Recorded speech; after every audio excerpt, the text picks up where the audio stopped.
Here's a great story coming out of Pittsburgh. Apparently the police there don't like to have to go through mandatory drug testing, the kind of things that they actually force on other people, because that's what they're trying to do now, give mandatory drug testing to police officers. Now, the Pittsburgh Lodge of the Fraternal Order of Police said they've filed a civil rights grievance against the city, claiming officers have been ordered to undergo drug and alcohol testing that is in violation of their contract. The union's lawyer, Brian Campbell, describes the policy as an illegal search and seizure.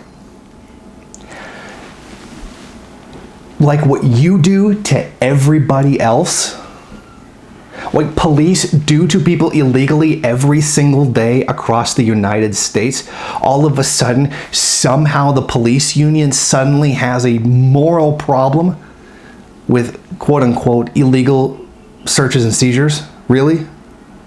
But as soon as you do it to the cops, all of a sudden, oh, well, the Constitution this, the Constitution that. That same document that doesn't mean anything to them when they're murdering people for, quite often, literally nothing. So you can imagine how people might just be a little bit upset at the tremendous hypocrisy coming out of the police on this. Now, of course, it's not just this. There has to be some kind of plot against the police, because if there's anybody the government plots against, it's their own enforcers, right? Like the capitalist class would certainly just deliberately screw over their own bodyguards.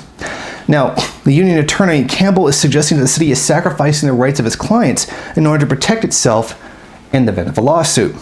The officers, don't forfeit their constitutional rights to protect the city from a civil liability. Okay, basically what happens is there's something called the Act 47 plan. In other words, it's intended to restructure the city in order to make it more cost efficient. One of the things is trying to prevent them from being sued.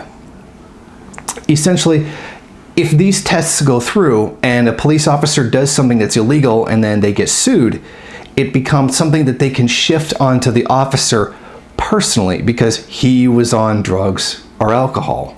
In other words, it's just the city washing its own hands of the responsibility of its own enforcers. This is the capitalist class trying to shift the economic costs of its own criminality onto the officers who are there to enforce and carry out that criminality.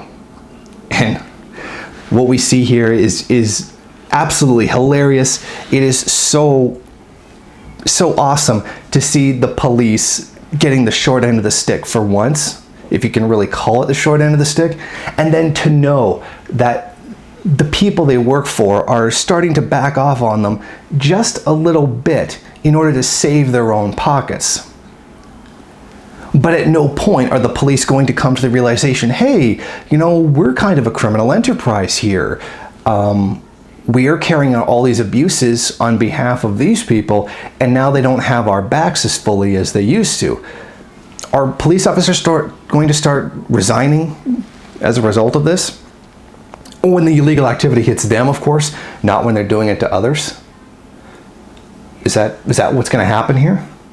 I just think that's really, really funny. All of a sudden, the police are worried about the Constitution when they might be on the losing end of this.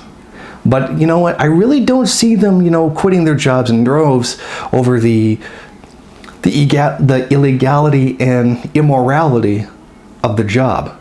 Because in the end, they still want to preserve their privileged position within society, their general invulnerability to the law, and their legal power to be able to kill people whenever they feel like it. If you like this video and you'd like to see more of them, then head over to my Patreon page and show your support. Or you can go to the MRN bookstore and check out some of the latest books available. Don't forget to rate, comment, subscribe, and share on various social media.